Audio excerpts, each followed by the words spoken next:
Behold, he cometh with clouds, and every eye shall see him, and they also which pierced him, and all kindreds of the earth shall wail because of him. As birds flying, so will the Lord of hosts defend Jerusalem. Defending also, he will deliver it, and passing over, he will preserve it. For as the lightning cometh out of the east, and shineth even unto the west, so shall also the coming of the Son of Man be. For behold, the Lord will come with fire, and with his chariot like a whirlwind, to render his anger with fury, and his rebuke with flames of fire. For by fire and by his sword will the Lord plead with all flesh, and the slain of the Lord shall be many.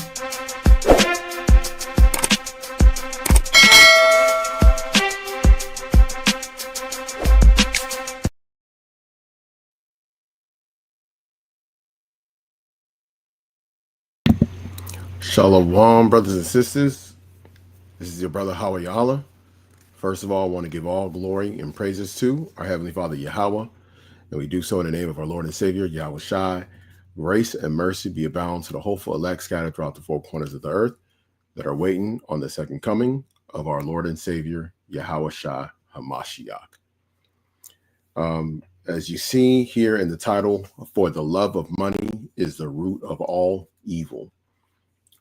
We know that a lot of times people out there in the world, they misconstrue the term. They even say that money is the root of all evil. And that's not the case. Money is an exchange of value. It's used as it's called a currency. It's used to barter, to exchange what was used to be gold and silver for other resources. Basically, that is representative of labor. Okay, so if whatever it would take for the value of whatever is raised, let's say somebody wants to buy something, then they would basically go according to the market value, and they would exchange that for that particular product. Same thing with a service as well. I did a lesson earlier this week, basically more of a just driving through. I was just driving, and I had seen the video of Floyd Money Mayweather, that is, kissing the ring, and it's basically to be expected. And what people don't understand is that how power works. Okay, and power is a lot more complex than people see.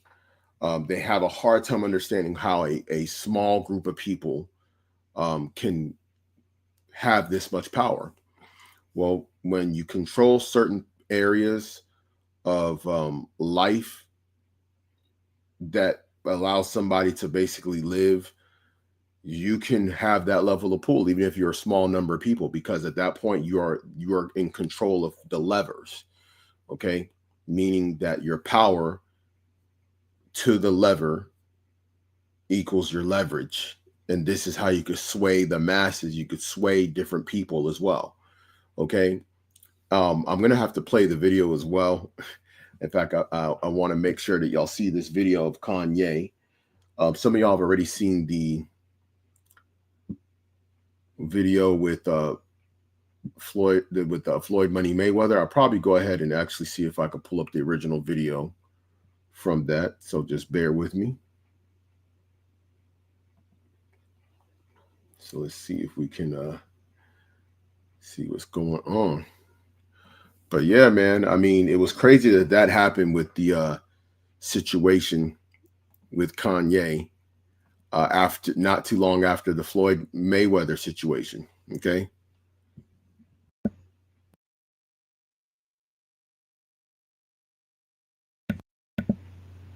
All right, so it's just one of these things where people, boy, oh boy, it's listen, people are at a point now where they're just going to bow down willingly.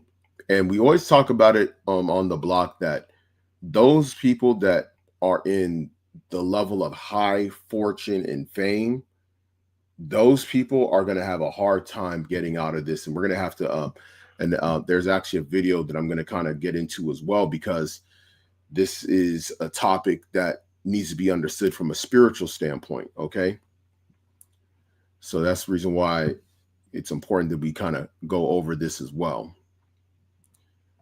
Let me just get ready to share the screen and find what it is we're looking for. Okay, so should be able to see that. And you know, it's one of these things where it's not even it's not something that people should be surprised by. I'll put it like that. Okay, just give me a moment.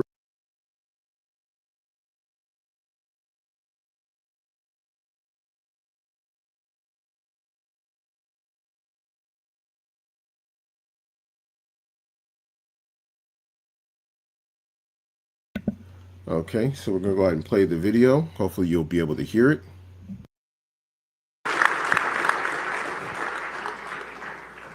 And like I said before, I'm not with you guys 10%, 50%. I will always be the voice for the people in Israel. I will always stand behind the country of Israel, the one and only Floyd Money Mayweather in Israel. I will always be here for you guys when you guys don't have a voice.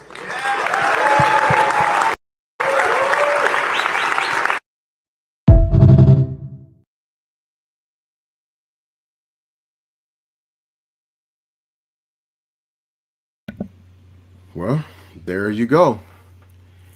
He will always be there whenever they need a voice. And you saw he referred to himself as money.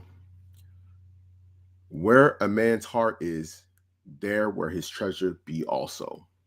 Okay? And we have to remember these things when we see them and understand like how deep this thing is, because this is the area and place that the people that are influenced by the likes of Money Mayweather. You know, when you go on Instagram and you see the comments of the people that celebrate Mayweather, especially when he's showing off riches, they love it. When he's showing off riches, you got people in there, and you see that here's the thing. You got people out there that they're envious of somebody because of what they have. A lot of people, even in the Israelite community, you need to remove yourself from the envy of what somebody else has. It doesn't belong to you. Okay, what is yours, and what's theirs is theirs. You need to get off the envy of what somebody else has, tangibly or intangibly. Okay, that's a big problem in the Israelite community. That's actually how a lot of people move within the Israelite community. Okay, meaning that they move off of envy. They're motivated by envy more than they are motivated by love. So when you look at that situation, understand this, that once you get to that level of riches, the last thing that a lot of people want to do is get down back to the bottom. You hear about a lot of entertainers going broke. Many times they go broke because either spending habits, people that they trusted with their money, swindled them. Situation happened with Tim Duncan, where a lot of his investments that he was going to have for his retirement was squandered by the people that managed it. You had the situation with Antoine Walker. You have a lot of people that end up being in need after making, tens of millions, hundreds of millions of dollars. And that's what the reason why that happens is because there's two things: lack of understanding of how the money system works, especially when you start getting that level of money. The internal person, right, that desires the outward appearance of flesh, being flashy, and also, getting these overpriced goods, mainly designer clothes, luxury vehicles, and big homes that may be more than what you really need, just to say that you have it. And that's understandable, in the natural, when we see what it is that we liked even as kids, and we didn't even understand sometimes the value of it until we got older. You know what I'm saying? What did Kanye say? the modern poet of today. It's in a black man's soul to rock that gold. You know what I'm saying? You know what I'm saying? These ain't blood diamonds, Jacob. Don't lie to me, man. Diamonds of Sierra Leone, man. That's actually, I'm not gonna lie, that's probably one of my favorite Kanye West songs, because it had a message within it. It had the battle within the nature of desiring these shiny things, but knowing that these shiny things, that diamonds from Sierra Leone, has Shorty's arms chopped off. You know what I'm saying? Y'all should listen to that, man. Diamonds Are Forever. This is when Kanye was Kanye. You know what I'm saying? You know, but at the end of the day, you know, the glitz and the glamour, the lifestyle, you know what I'm saying, is going to be hard to overcome. Okay? It's going to be hard. Same thing with the likes of Floyd Mayweather. It's going to be hard to overcome that. So we got to go back to the basics. Yeah, because this is something this is what it is, man. This is what it is. Let's go ahead and share this tab real quick. All right, so this is Matthew chapter 6 and verse 19. Lay not up for yourselves treasures upon earth, where moth and rust doth corrupt, and where thieves break through and steal. But lay up for yourselves treasures in heaven, where neither moth nor rust doth corrupt, where thieves do not break through nor steal. For where your treasure is, there will your heart be also. Okay? So we have to understand that we have to check our own selves. What is it that we desire?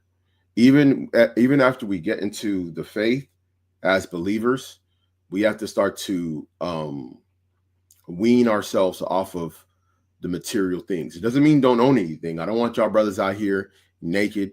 I don't want y'all brothers out here unnecessarily selling your vehicles and walking to work because you feel like it's a material thing and it's bad for you. No. One of the things we have to understand is that even in the kingdom, we're going to enjoy the material things as it's meant to be enjoyed. Okay. But the difference is that we're not going to be coveting after it, and within that covetousness, seek evil avenues in order to obtain.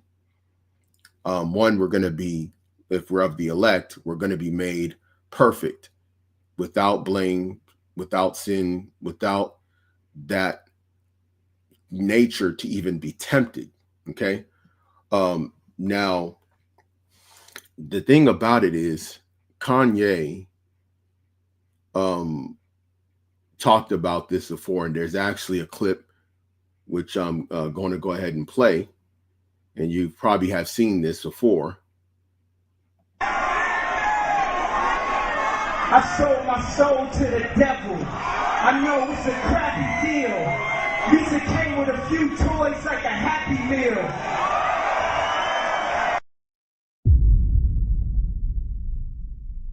Whoa. I know y'all heard that. Yo, he said he sold his soul for a Happy Meal. It came with a few toys. Man, it was a crappy deal. Hey, listen, man. When you reach certain levels of fame, I don't think people understand, like, and this is the thing, you know, as you saw in the picture in the background. As you saw in the picture in the background, man, hold up. Let's stop sharing real quick. As you see, the small hats, okay? You know, the handlers, man. You know how they get down. You know how they get down, man.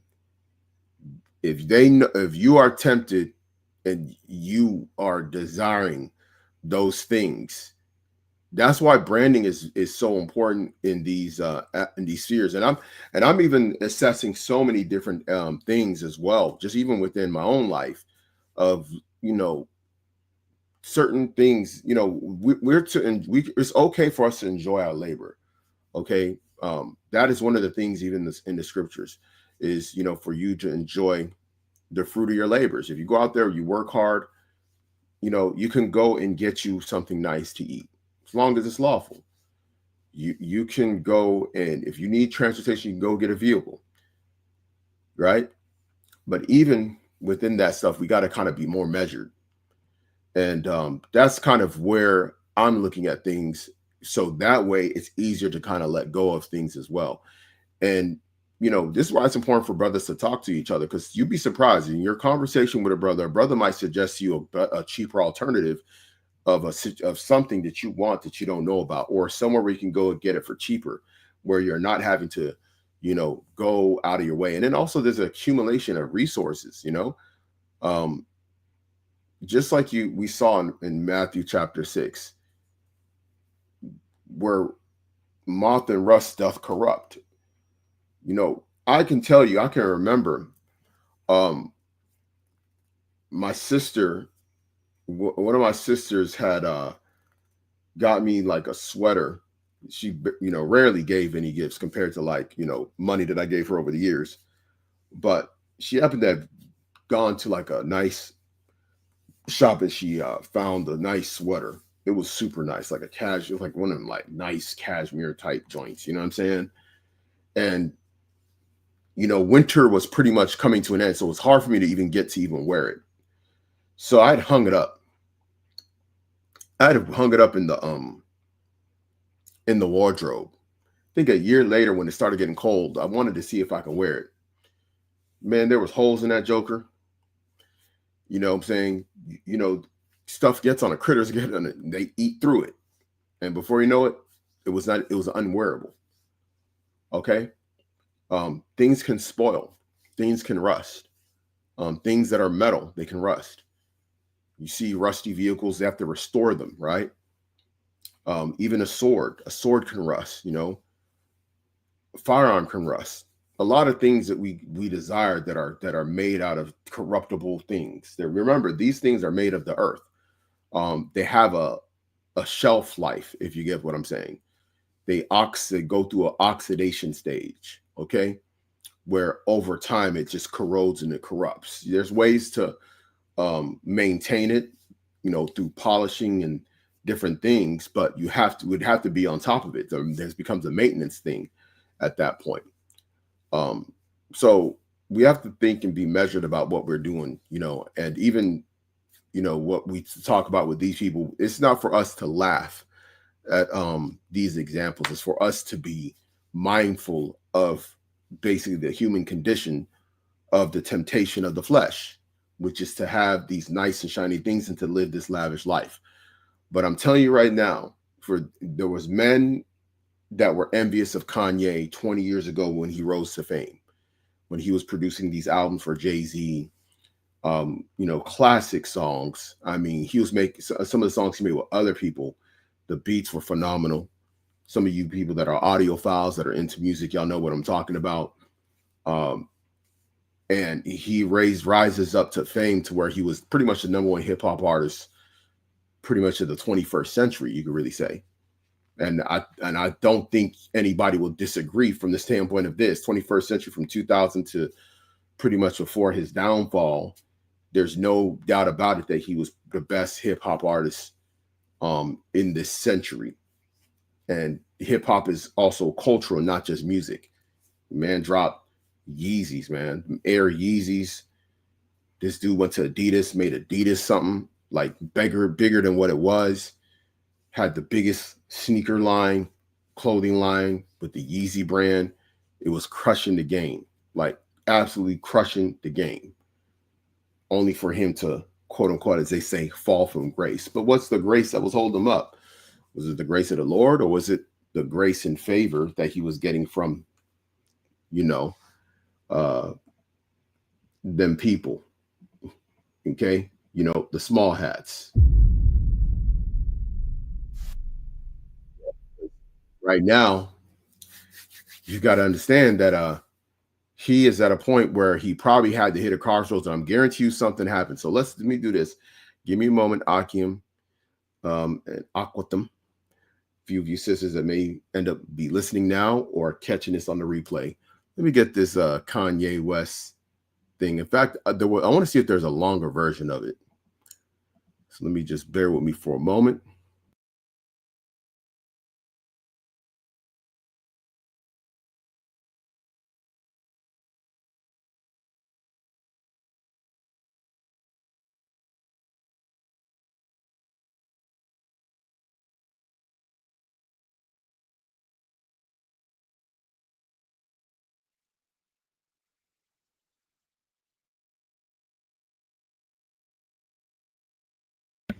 All right, so I got the video. Give me a moment. Let's go ahead and see if we can put the presentation on this. I first saw it from DJ Academics.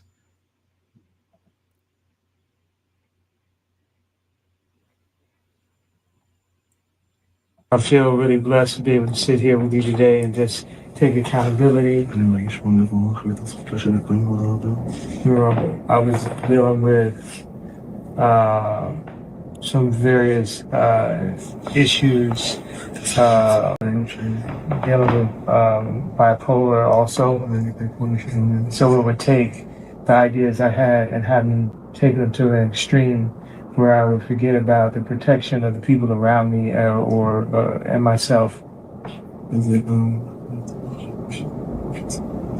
So I wanted to come and take accountability. Sometimes people aren't that knowledgeable about the bipolar and the cause or what causes it and the way you act when you have this disease. So it's like if you left the house and you left your kid at the house and your kid went and messed up the kitchen and messed up the garage, messed up the living room. Now when you get back, it's your... I gotta, for the sake of, copyright potentially or whatever, this is fair use. We're making use of fair use as we're reacting to this situation. But this is, listen, I don't understand how our people still want to live in a world where we're being humiliated like this. Okay, this is a shame to our faces. I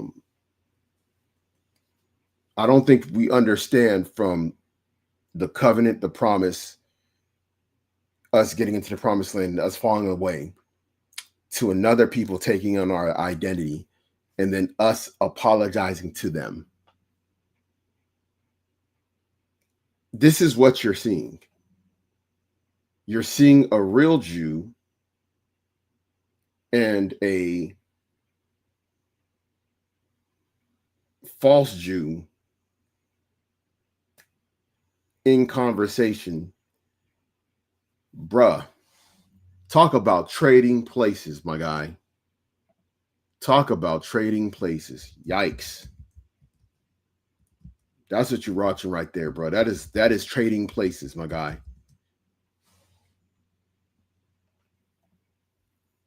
Some of y'all ain't watched the movie. Some of y'all, if y'all from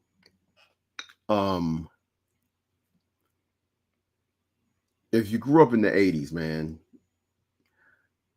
the 80s had movies for real.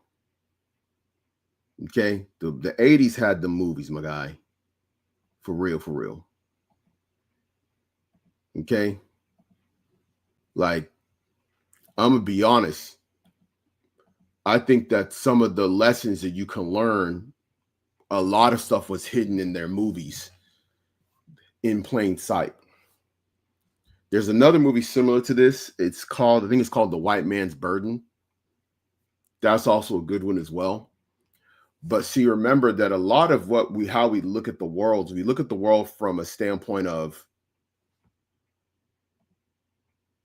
what if we were in the other seat? We kind of have a hard time understanding that. But this trading places thing is even deeper. And this is the movie with Dan Aykroyd and Eddie Murphy. Trading Places came out in 1983.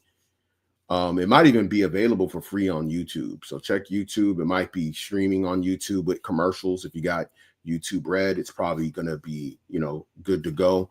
But there's a lot of 80s and 90s movies that you can stream, that you can watch on YouTube, which is actually genius to them, because people are not going to go out of the way to buy these DVDs generally, and they're not going to watch them on Netflix. So if they put them on a streaming service, a lot of times, or like a YouTube, they can get ad revenue from these same exact movies, which is actually genius. So there's a lot of great movies out there. And, a lot of times these things can kind of trigger certain thoughts in your head when you see them. But ultimately, that's what the Most High is doing. He's doing the trading places. Think Jacob and Esau when you're looking at that picture, okay? When you're looking at that picture, think Jacob and Esau. Now, actually, a very interesting thing I just thought of is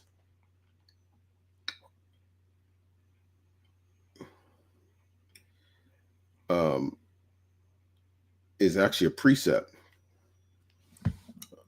Okay, some of y'all probably already thinking about it right now as we're streaming through Akim. And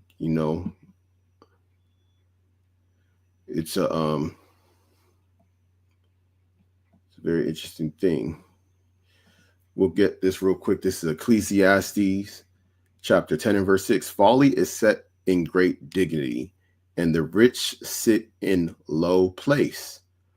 I have seen servants upon horses and princes walking as servants upon the earth. Okay. So that's pretty much what that is. Okay.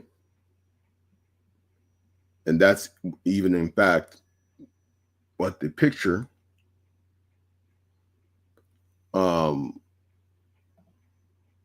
right here is. Okay. This man, Kanye, is as a prince that is walking on the ground. He has been brought low. When you're on a horse, it's a position of power. You're seated higher than those that are below you. And in that horse, you can move faster. Okay? You're a lot more, you can become lethal when you're on a horse. You become powerful when you're sitting on a horse, because your horse becomes an extension of you. The horse the legs of the horse become your legs. You steer it where you want it to go. You make it jump up. That's what this whole equestrian sports is. That's the feeling that people get when they're riding the horse, is it being an extension of you and you moving with it with power. That's why people really like cars. That's why people like vehicles. It's an aspect of the horse. That's why the engine is rated by what's called horsepower. It makes a lot of sense. Okay, old school chariots was dragged by horses. You know what I'm saying? New school chariots got engines that are as powerful as many horses. And I'm a car person. I'm an automobile person. I'm interested in chariots. Definitely, the chariots of the Lord is the number one, numero uno. Your highness. You dig? Yeah. What you're seeing here is what a lot of people are going to end up doing in the last days, is bowing down to. That's what it's going to be. And it's going to start with the celebrity class. The celebrity class are going to be among the first people that are going to have to bow down to it. You got to think about the fact that Kanye West at one point was worth, let's go ahead and get that real quick. Let me go ahead and see, because we have to really kind of delve deep into this.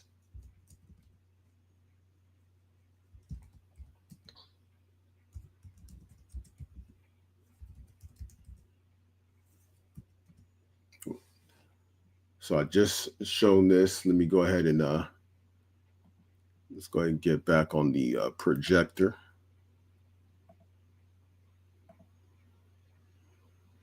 And I just searched this. Yeah, so Kanye West, look at that. So Kanye West's highest net worth as of 2025, Kanye West's net worth is estimated to be $2.77 billion. Now, I think he just said that. He was saying that his net worth went back up because he sold, I think he started selling his own Yeezy stuff separate from Adidas. Of course, he couldn't take the design with him, but he was able to sell them, and he had all kind of stuff. People were buying them too. He was selling his albums direct, like the Vultures 1 and 2, as you see here. So I don't know. I wouldn't say that he probably got back to that level.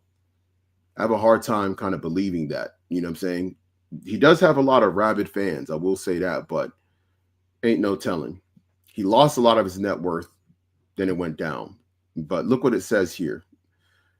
It says as of 2025, Kanye West's net worth is estimated to be $2.77 billion, according to Eton Venture Services, which is based on his music portfolio and ownership of the Yeezy brand. However, Forbes estimated his net worth at $400 million, reflecting a significant decline due to financial losses and controversy. The discrepancy arises from different valuations of his assets, including cash, real estate, and his music catalog.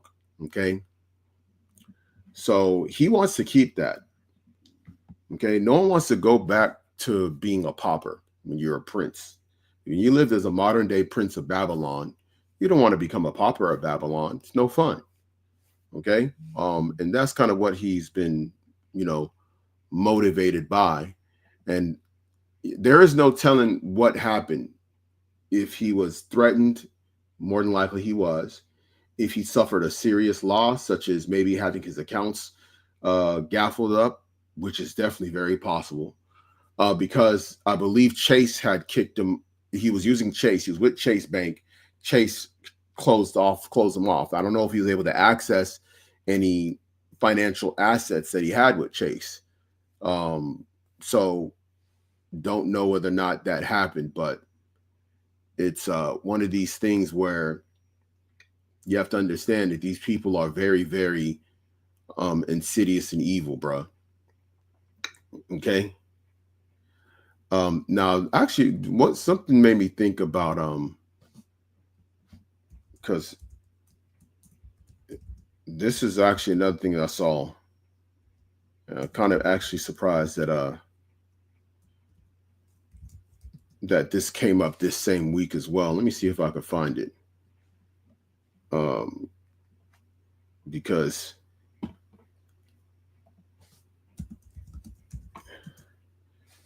in fact, it was a very good video. I don't even know if it was even long, but give me a moment, Akim, because I think I actually had it in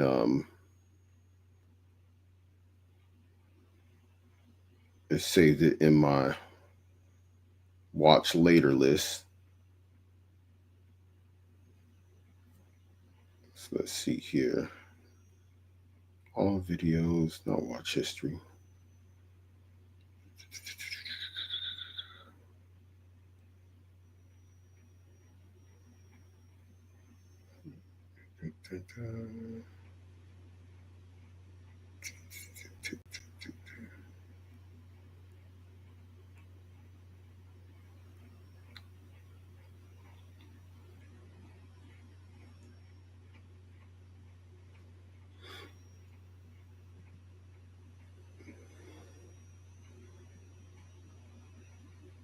I have to go through my likes, but there was a very interesting video that I saw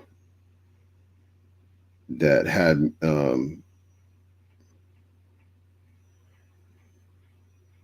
won't be surprised if it's in here. It was actually by a professor. And the very interesting thing about about this video was basically the discussion of evil. And if I don't find it now, I'll find it later and do another, like almost like a part 2 of it. But I'm going to look for it real quick and see if it pops up.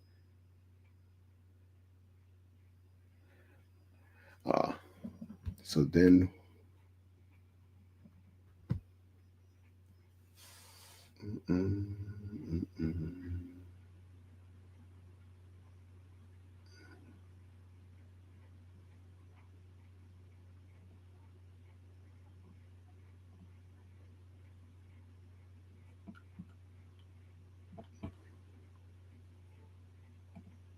Okay, so is it a conspiracy of evil? Is this it? Okay, give me a moment.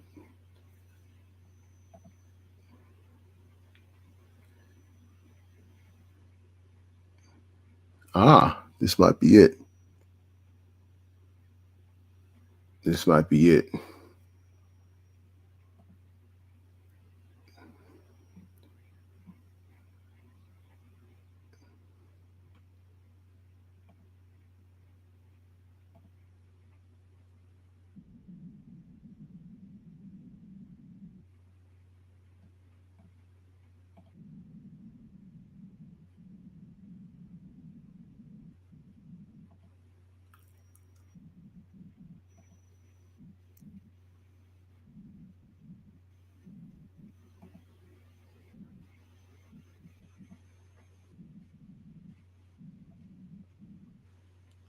Okay, so I'm having a hard time finding it. And I think the only thing I could do is go through the history.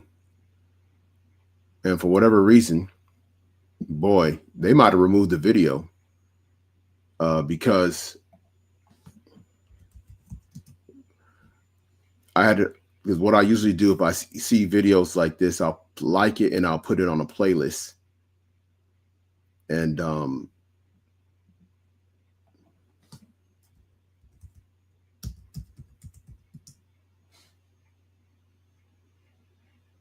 yeah, usually I'll put it on a playlist. And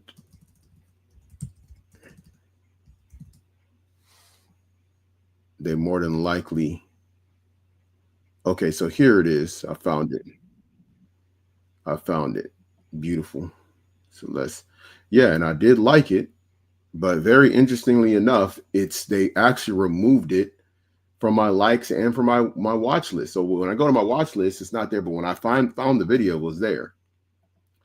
So I'm going back to the church page. So this is we're gonna kind of react to this. This is definitely a must. But before we do, I want to kind of get another precept concerning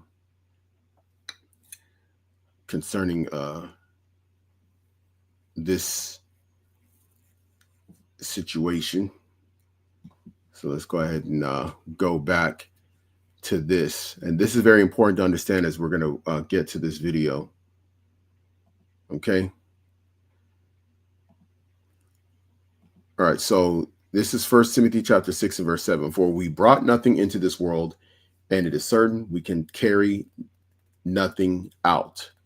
Having food and raiment, let us be therewith content.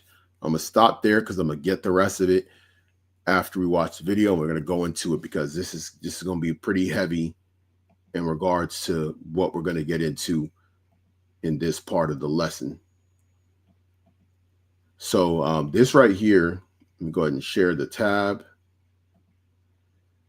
And as you see there, this is Professor Jiang clips. I've used some of his stuff before. He kind of is a professor on history, and he uses the past as a way to predict the future. Although his predictions are somewhat off, he's not as on point as what we would understand, because we understand from a spiritual perspective, from a biblical perspective, and from a salvation of the elect of Israel perspective. It opens up a whole different lane of our understanding that he will never get to. But he is halfway on point on half of the things, but he's way off on a lot of stuff on how things will go, because he's not into the Bible. He's not that type of guy, but he does understand certain concepts that we can kind of get into and build off of for certain lessons. Now, as you see there, the rich's pointless quest for immortality. Okay. Now you're going to see the conundrum that the rich get into, and this is where the rich kind of end up falling into a snare of their own, especially those that are in power or those that obtain riches. It is very, very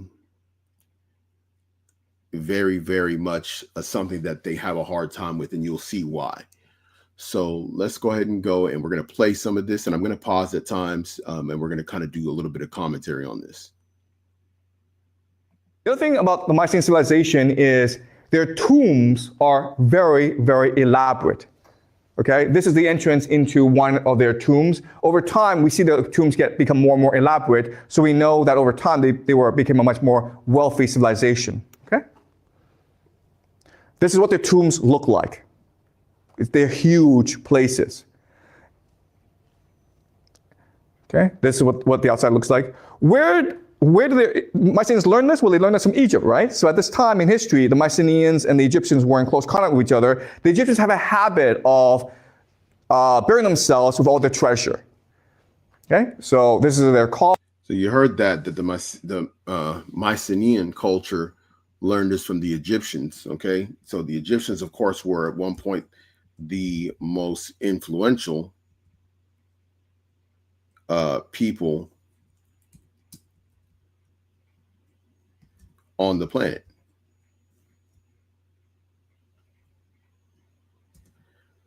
Okay, so they were among the most influential, and when you think about it, that would make their influence spread. Okay, so when you see this picture that he has of this thing right here, if you look at the bottom of the screen, it says painted wooden inner coffin of Seni with lid in 1850 BCE during the 12th dynasty, painted wood out there in Deir el Bersha, Egypt. Okay, so this is an old one. This goes back even pretty much. This goes back during this time we were in captivity in Egypt, by the way. So when this was made while our forefathers were in captivity. Okay, in Egypt. Okay, now let me see if I could pull this up real quick. I'm gonna pull up a little map. So he was talking about how the influence. I'm gonna show you a map just for the sake of, getting our knowledge game up. Got to get on your maps as well. Now watch this. So here's the Mycenaeans. Okay, these are the real ancient native Greeks. Okay, Yawan and them, okay, the real ones. This is before the Edomites had migrated over to this area. As you see, we're very close. Okay, here's the Hittite Empire. This is Egypt, and mind you, we were in captivity, so we would have been living here in the land of Goshen. Okay, that's the land that the patriarchs settled in after if you go back to one of the last streams that we did on food, we talked about how Joseph ended up becoming the main governor over Egypt. The famine hit the land of Canaan, forcing the patriarchs to leave the land of Canaan and ending up in Egypt, which led to the Exodus situation, okay, ultimately. So as you see here, the Mycenaeans were influenced because they were right there. Okay, so during the time that we were in captivity, these empires were going around. The Mycenaeans, okay, here's their land routes, and here's their sea routes. Okay, and they would go to these different places: Crete, Cyprus, and then the Hittite Empire. Okay, which the Hittite Empire was around before we got into the land. Okay, there's a whole nother story about this whole region. For those of you brothers that are into history and ancient history, I'll probably may do a rundown of different time periods to kind of put things into perspective on what was going on before we entered into the land. Okay, so this would lead to cultural exchange. Naturally, trade routes eventually lead to some level of cultural exchange. Adopting of food, adopting of clothing style, adopting of even religion. Okay, adopting of language, adoption of writing, especially when a language or a writing becomes what's called a lingua franca, or a means of sharing knowledge. If knowledge is held in a particular language, people will then try and learn that language to then obtain that knowledge. Okay, so let's go ahead and go back. Often, this is a mastaba, which is their tomb. Okay, as you can see, it's huge. It's almost as big as a house.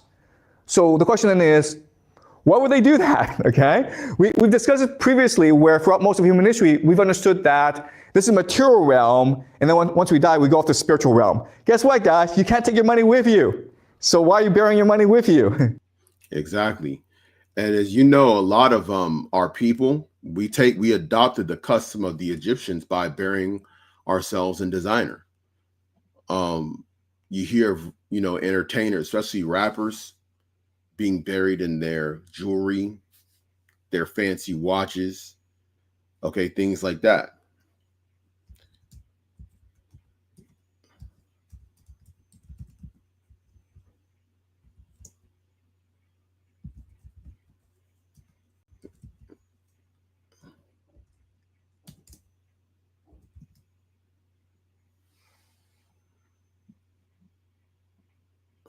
Let's see if I could find. I'm gonna try and find something real quick. Watch this.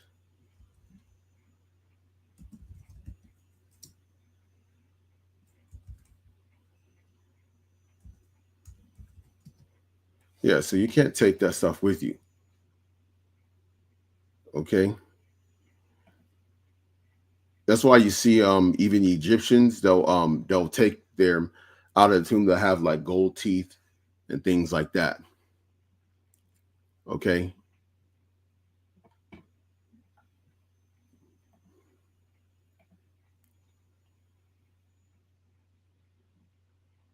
And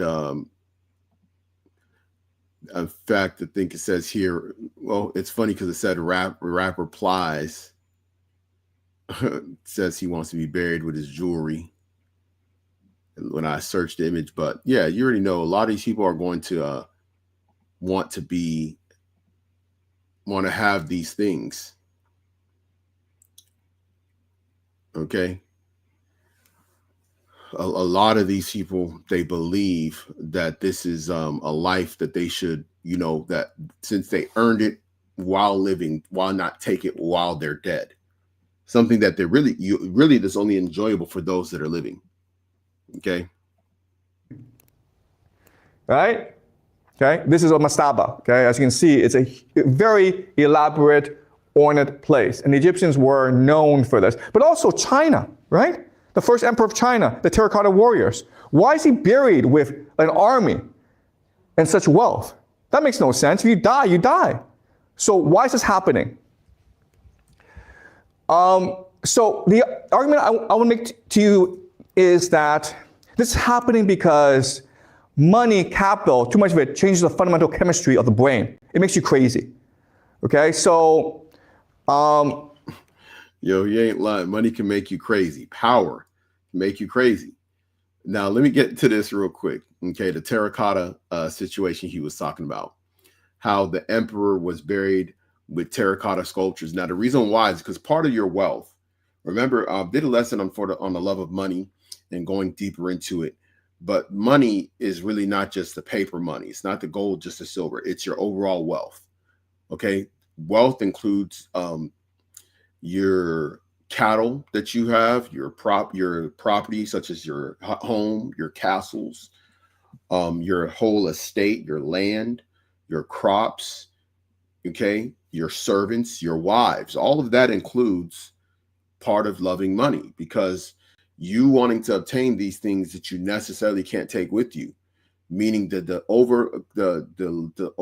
desire, okay, the irrational pursuit of these things is the root of all evil, because then it's going to make you do things that are out of the ordinary. That's why he's saying that lots of money can make you go crazy. Yes, it can.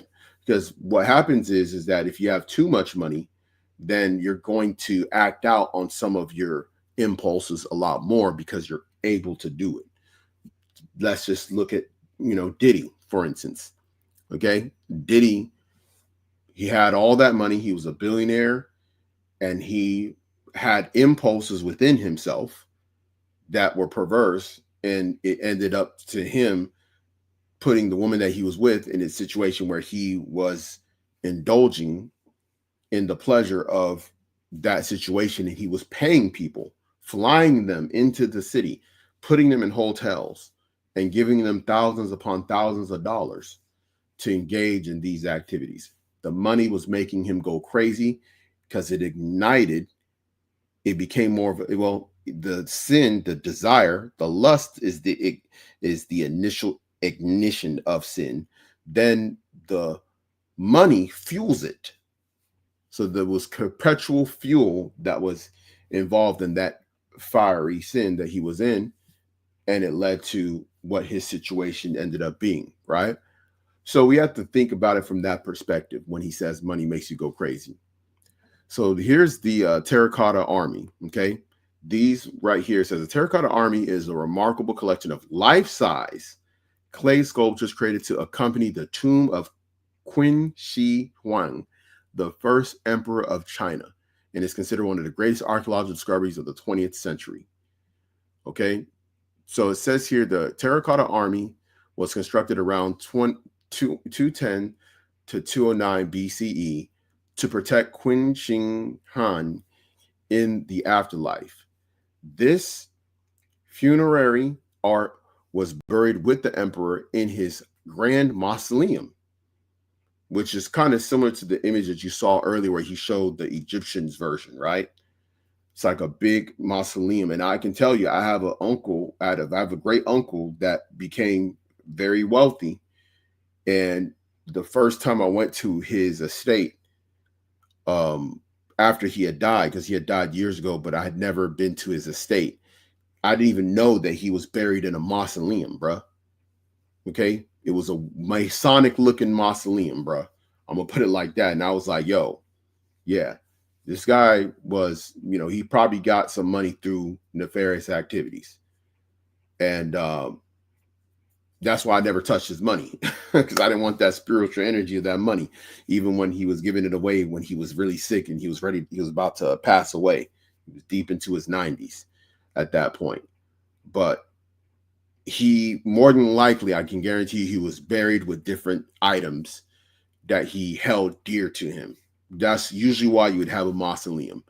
Okay, you would have a mausoleum because it would be things, usually images, certain clothing that you wore, things like that, where it will be something that signifies you, usually things that are on earth that you can't take with you.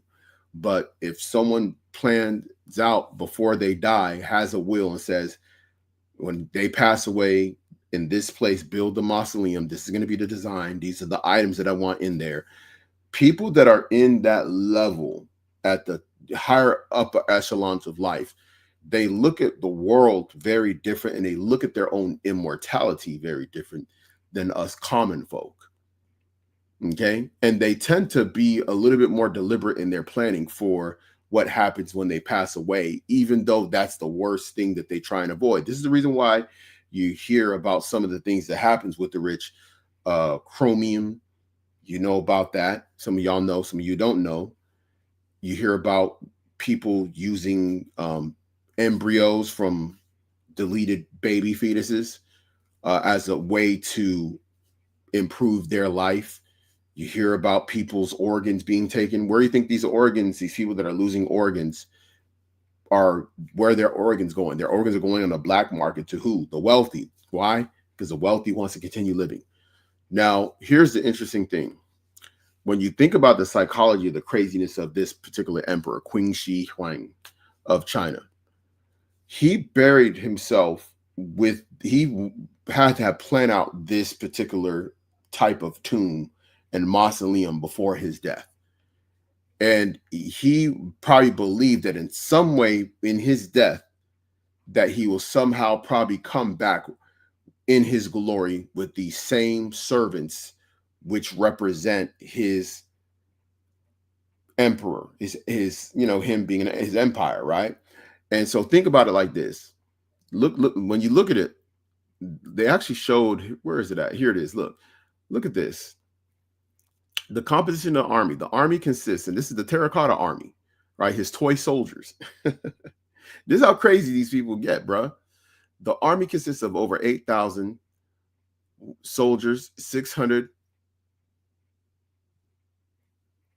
horses. Oh my goodness. These people wilding, bruh. And 100 chariots. So this man's ready for war. He want to come back and be ready for war. All crafted from terracotta. The figures vary in height, with the tallest being the generals. So the general was the tallest. And I don't know if it has him here, where he would be, but he had his own. So each soldier is unique, showcasing different facial features, hairstyles, clothing, reflected the diversity of the ancient Chinese military. And I would be interested in knowing how these different terracottas look like. It had to be, you had to be one looking like Jake. It's a Jake. That's a Jake. Doing my Tahara Shai impersonation. It's got to be Jake. You know, that terracotta right there look like Jake. You look like Jake. Some of y'all know y'all laughing at that. We having fun here. While we're learning. Okay, so let's see if we can go back to the video. So you see here, it says why bronze, weaponry, power, jewelry, pottery, wealth, easy to store, universally recognized, and mobile.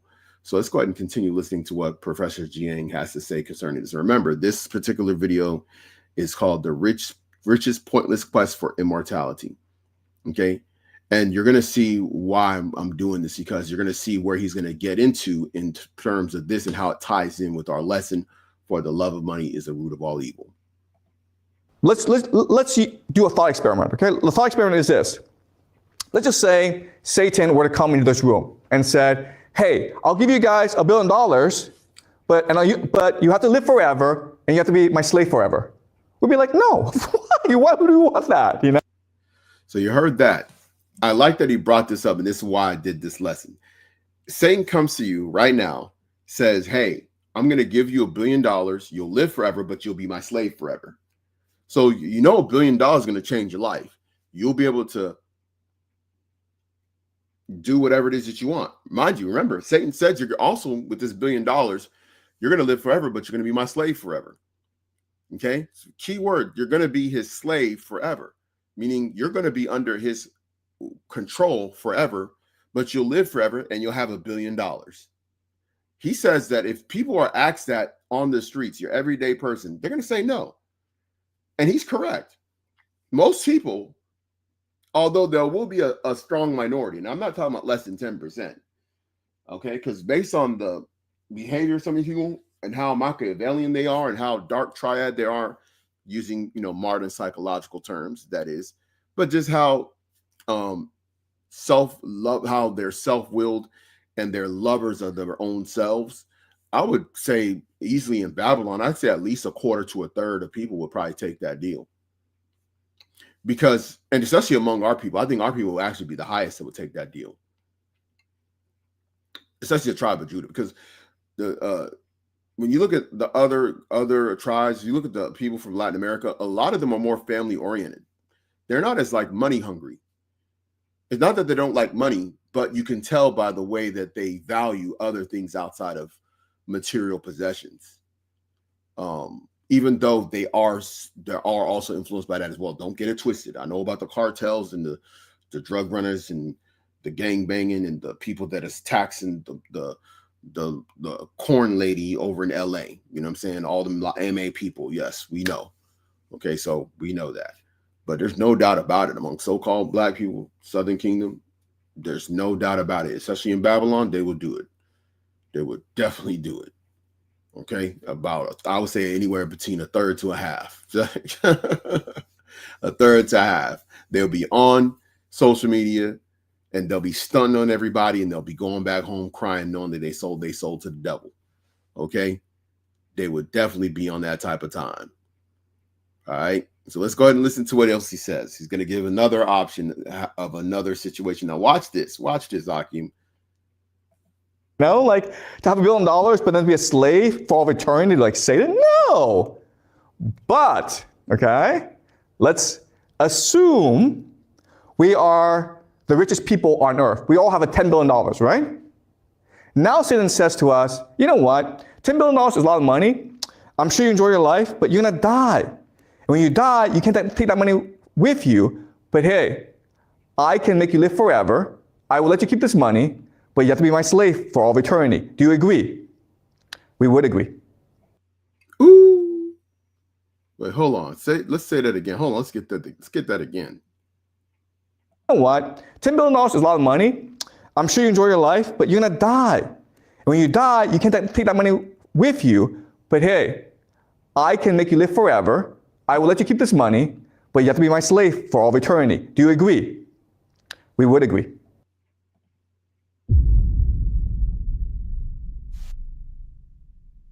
Yo, I know y'all heard that. That's why I had to play it again for you. So imagine you already got the money. You already got the $10 billion. Everybody in the room, y'all sitting in a room somewhere. Y'all sitting in a secret room.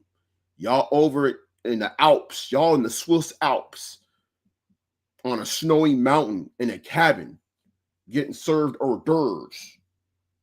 Okay? Y'all all on average worth about $10 billion. Satan pop up in the room like, yo, I'm Satan. Y'all got the 10 billion each, but y'all gonna eventually die. And you can't take that money with you. This lifestyle you're living, traveling to Switzerland, y'all enjoying the Swiss Alps, y'all eating this nice food, y'all buying these nice watches. Some of y'all about to go back to other places. Y'all about to go enjoy Santorini, Greece. Y'all about to be in the Mykonos. Y'all about to be in the Amalfi Coast, Bali, Hawaii, Maui. But it doesn't matter because some of y'all gonna die next year. Some of y'all gonna die 5 years from now. Some of y'all gonna die 10 years from now. And every one of y'all in this room, y'all gonna be dead 50 years from now, max, because some of y'all is already 50 and most y'all ain't gonna see 100.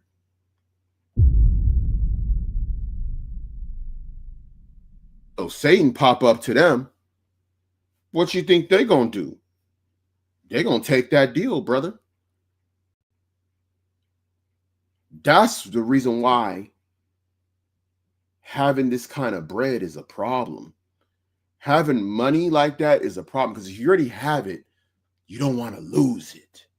It's a difference between not having it, because the first scenario he gave, you're already living. At least you're eating.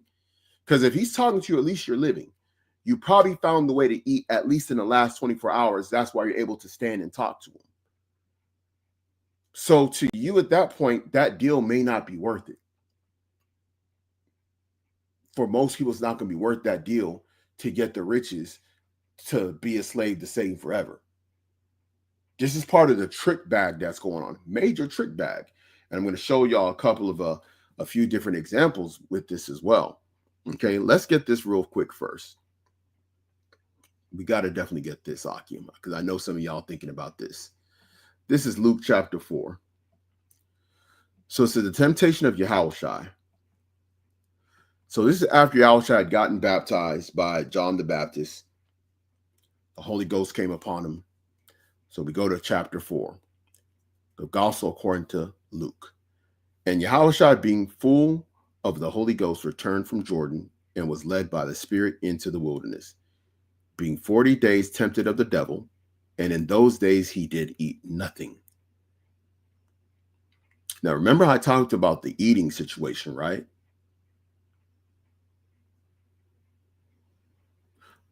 Remember I said the first person he asked might have just eaten at least in the last 24 hours.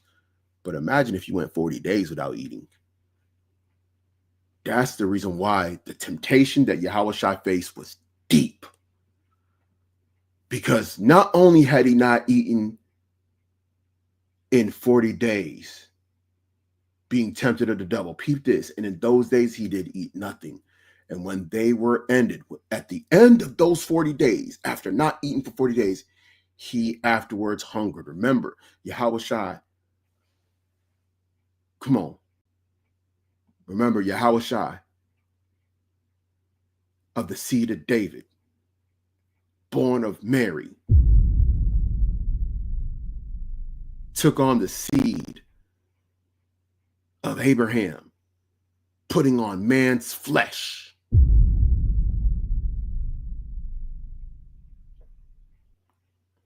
Do you hear me, though? Do you hear me, though? Think about that, Akim. Imagine not eating for 40 days and at the end of the 40 days. Because what you think Satan was tempting him with? Yo, you can always leave. You can always leave. You ain't got to do it. Imagine day 7. Satan like, yo, end it. Go back, leave. Go back to Bethlehem. Go back to, Galilee. Go get you get you some wings. Get you some them Wingstop will sure sound good right now. Yo, don't you need some water? Yo, I got that natural spring water. Yo, that well, you know what I'm talking about, that well with that natural spring water. I know it's going to feel good for you when you get that.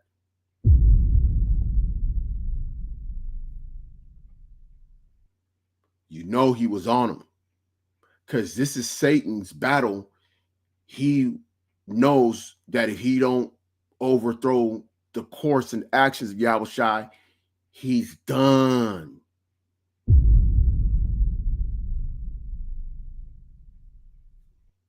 It's getting real serious, Akim. It's getting real serious. Let's keep going. Verse 3. And the devil said unto him, if thou be the Son of God, command this stone that it be made bread. And Yahushua answered him, saying, it is written that man shall not live by bread alone, but by every word of God. Woo!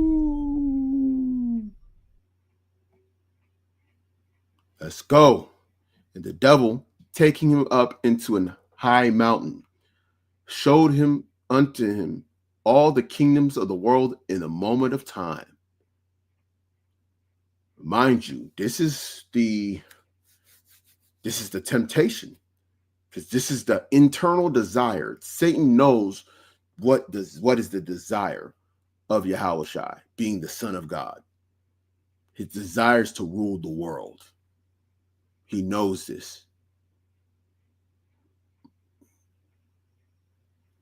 And the devil said unto him, all this power will I give thee, and the glory of them, for that is delivered unto me, and to whomsoever I will, I give it. If thou therefore wilt worship me, all shall be thine.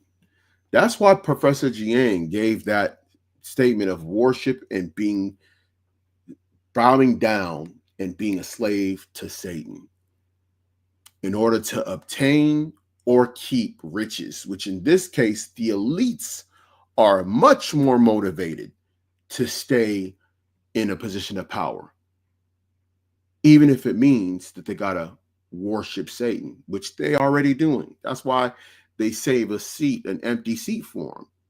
If you know, you know. If you know, you know. If you don't know, now you know. Verse 8. And Yahushua answered and said unto him, get thee behind me, Satan, for it is written, thou shalt worship the Lord thy God, and him only shalt thou serve. Come on, man.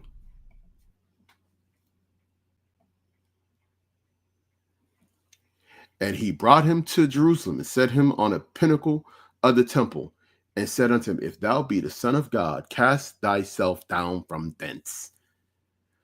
For it is written, he shall give his angels charge over thee to keep thee and in their hands shall they shall bear thee up, lest at any time thou dash thy foot against the stone. And Yahushua answering said unto him, it is said, thou shalt not tempt the Lord thy God. Come on, man. Come on, man. So yeah, we hear now. That's how you deal with Satan. And why it's important for us to go this, as simple as some people may think, you need to personalize this situation with yourself.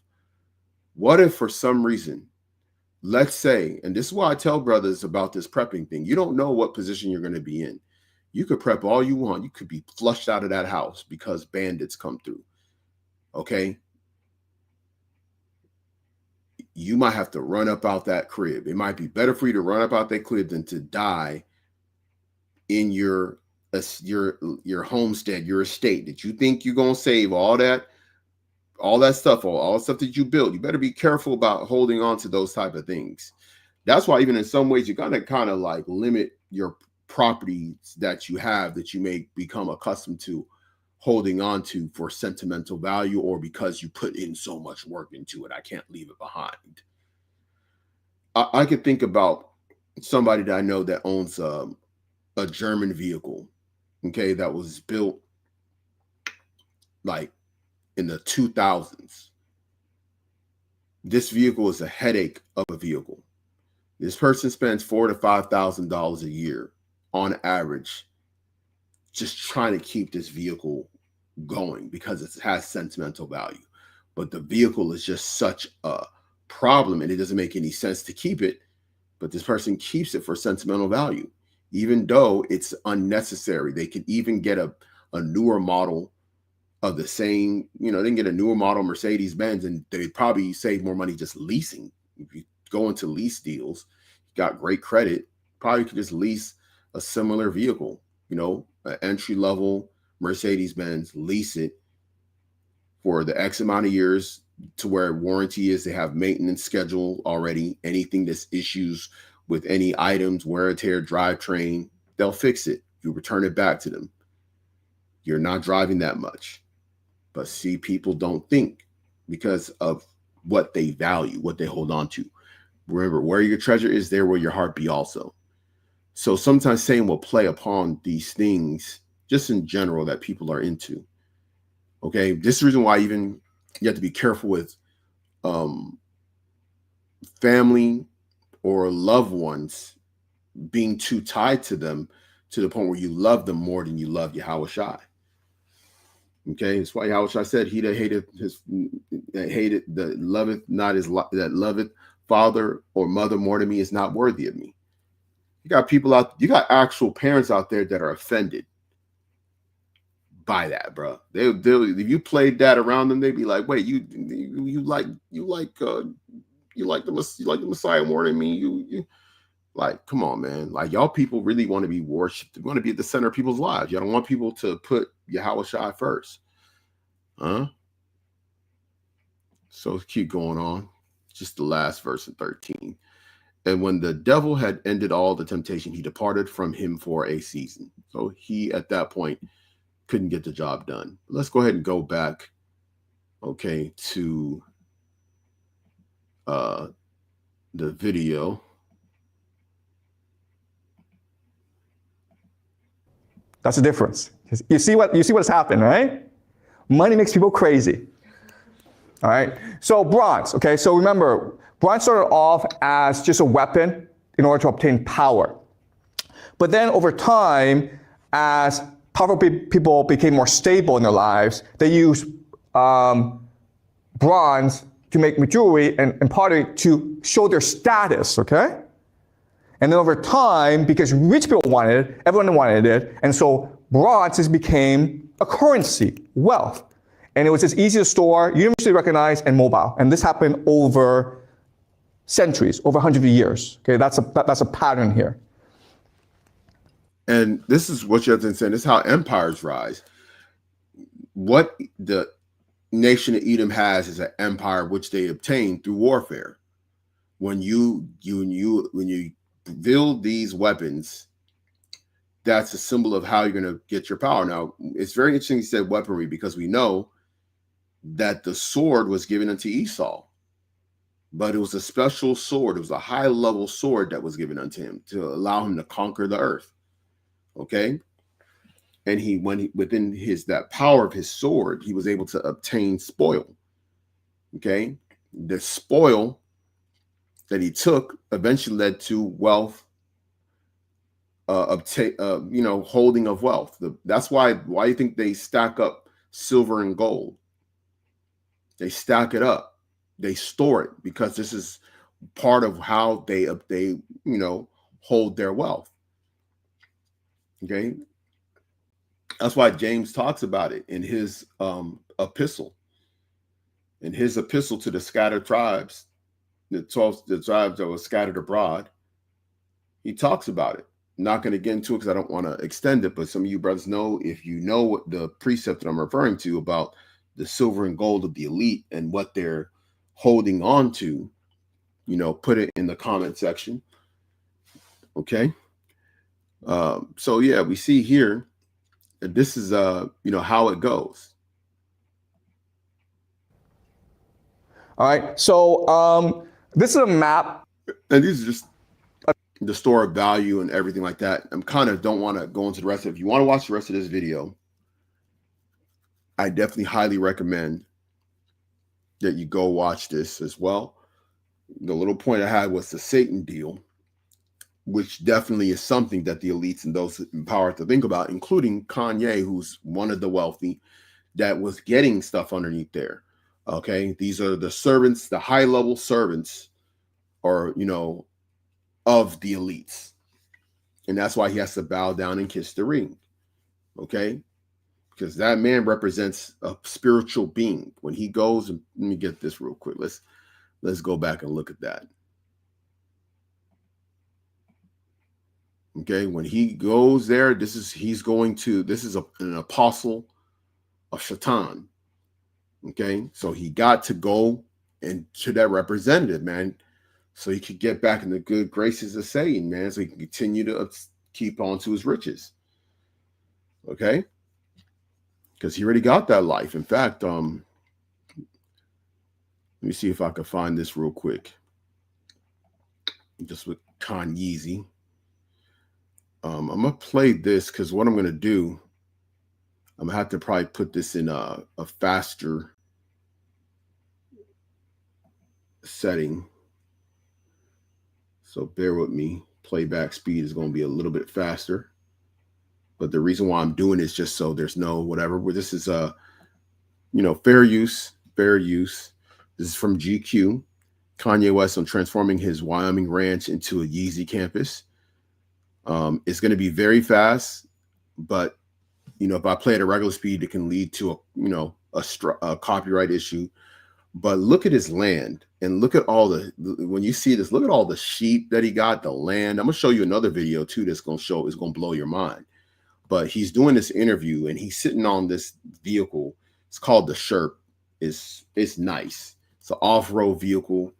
Like, it's super nice. Like, the technology is crazy. Like, it's one of them vehicles that if you literally had like $10 million and you own land in Babylon, you definitely gonna put out the order for a Sherp. Okay. If you know what a Sherp is, look it up. It's SHERP. Okay. It's called a Sherp. You can look up reviews on it. But he gave some to a few of his celebrity friends. Let's go ahead and play this real quick. This is part of what Kanye has, his ranch out there in Wyoming. Yo, Will. Yo, Ye. What was the first thought of space that led you to opening up like this in Calabasas and in Cody, Wyoming? What was the seed of coming to a ranch? I was looking for a spot to start the Yeezy campus, and we needed thousands of acres. So we went to the Caldera House in Jackson Hole and started looking for property in Wyoming. And I believe this is the first property we looked at. By the time we were about to leave the ranch, I fell in love with it, and I bought it. And now we're here. See, he saw the land and he fell in love with it. You see them sheep out there. See, some of you Israelites, this is what we're gonna get if you make your calling and election sure and you endure unto the end. You're going to get something way greater than what Kanye West got.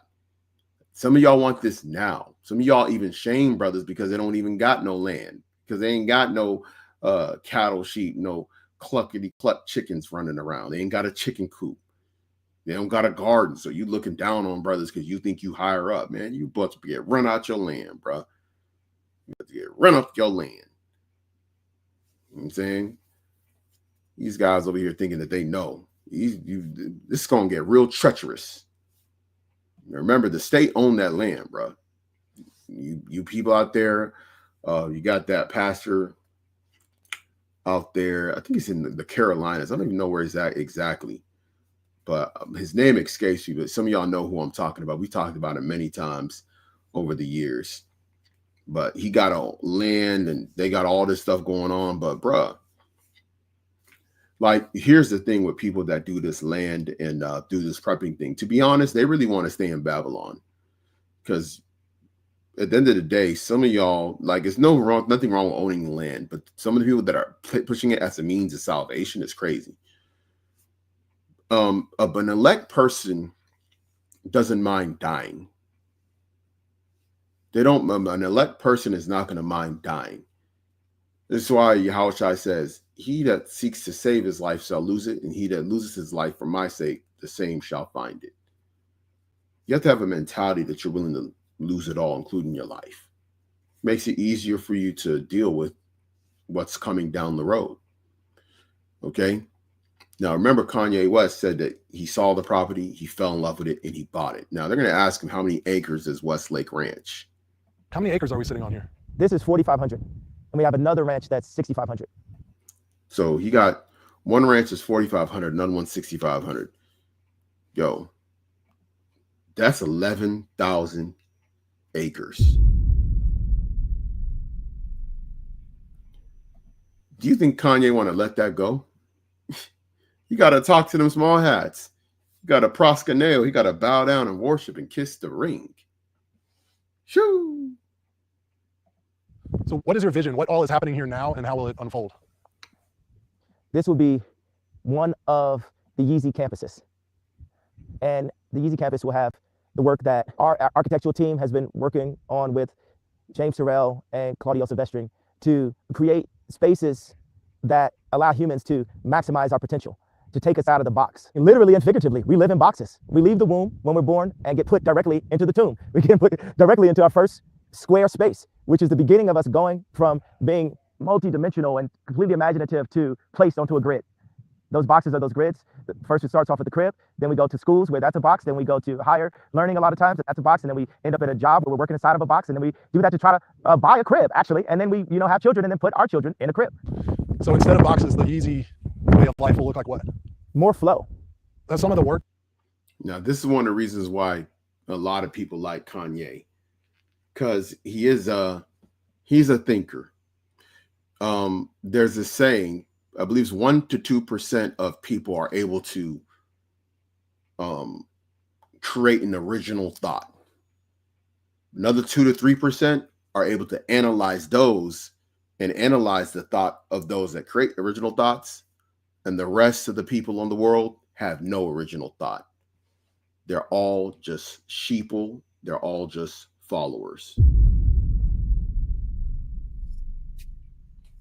That's just the reality. Those of us that are actually followers of Yahushua HaMashiach, we actually are inspired by the person who had original thought. We can either be analysts of him or he can give us an original thought. This is the reason why he says, let me get that real quick. Hold on. Watch this, Hakeem. Because I just thought about something just kind of popped in my head. So I got to get this preset real quick. All right.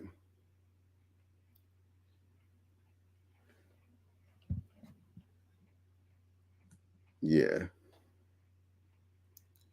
It's one of these things where it's like, yeah,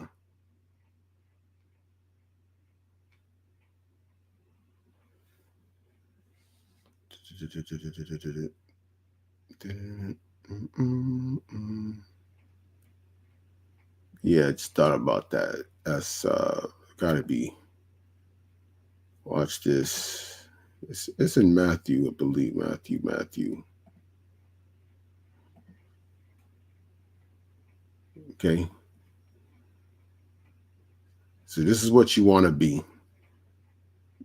This is where a brother in the faith should desire to be. Okay. We'll start at 51. So this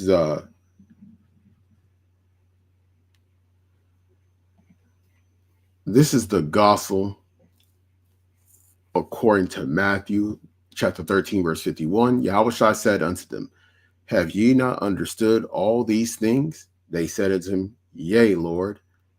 Then said he unto them, therefore every scribe which is instructed into the kingdom of heaven is likened unto a man that is an householder, which bringeth forth out of his treasures things new and old.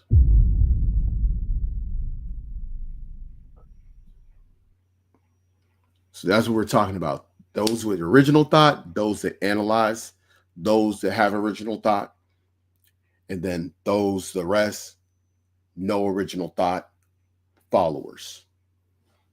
That's why mass media works so well. You can literally influence somebody's whole clothing style just by putting a rapper out on front of the screen and making his numbers go up. And now the kids is trying to dress like him, right? Didn't we see that with Lil Wayne? Yo, how did they go from baggy clothes, throwback jerseys, and snapbacks to skinny jeans and tats all over the face and body?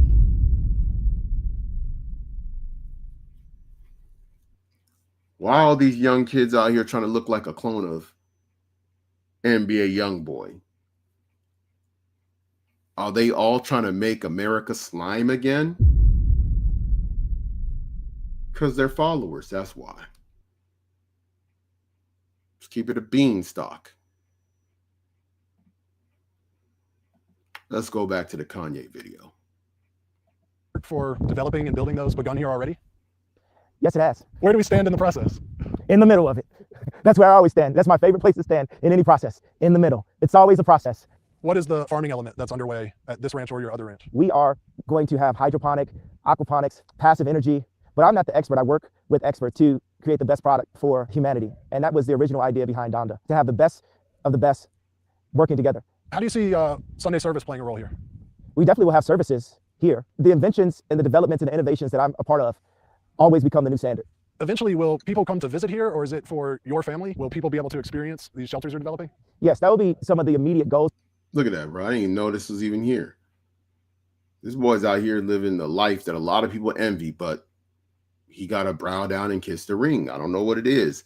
Listen, just like we tell you all the time, some of you Israelites, man, I'm telling you, I've heard y'all guys, bro. I've been around some of you guys. You guys be envious of these celebrities, man. Y'all need to get up off that. But again, your heart hasn't been renewed. So that's just what it is. That's why you're still stuck in your old ways. The same things is happening with our people that are envying others. That's why a lot of people can't have nice things, because somebody's going to covet it. And then even when you don't have something nice, people still covet it because they just don't have that thing, even if it's not nice. One man has a hoopty, the other man doesn't have a car at all. He don't like the guy that got the hoopty. It's just the way the world is, you know? Within our lifetime, but ultimately this will be the paradigm shift to create platforms for freer thought than the boxes that we're in now. How'd that shot look over there? Okay. Yeah. Okay, so y'all heard that. Now, I believe I got the video of, we're going to peep this real quick. So they said he bought this ranch for $11 million. I guess it's the first one, maybe the 4,500 acre one, but it got, remember it's by a lake. So it's called Westlake Ranch. So it's out there in Wyoming. Wyoming is a place that a lot of wealthy people go and grab a bunch of land, build estates and stuff like that. They fly in on private jets and stuff. So a whole different ball game that they live in up there. Let's go ahead and check this out.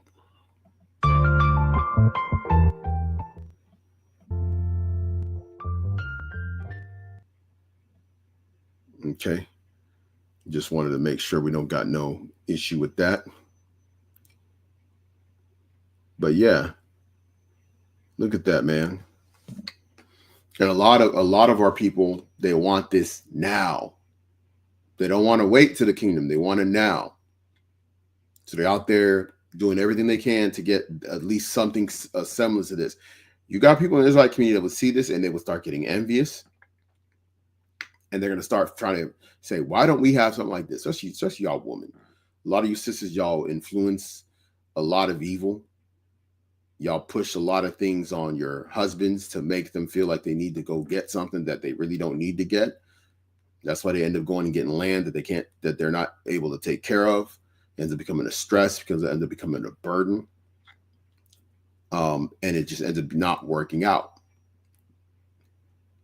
Okay. When you got land, you can't be lazy. You gotta work on it.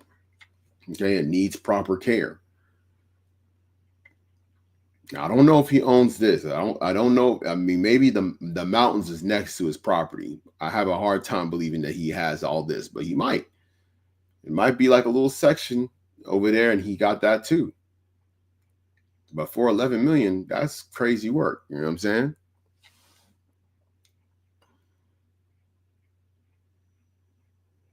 And this all used to be, we got to always remember that when we're watching this, remember that the northern tribes had this. Gad, that dwelleth like a lion, that roam through the plains. Okay? They were occupying these territories and moving around with the game, with the buffalo and all that. Okay, with the deer in seasons or whatever, right? Riding their horses. You can imagine the life that they were living. Okay. Yeah, so this is a real thing, man. This man is living on another level, but the level that the elect will live is even higher. Plus, it's immortality, living forever. Okay? Isn't that what we want? We want to live forever. We want to live well. The rich can't get that.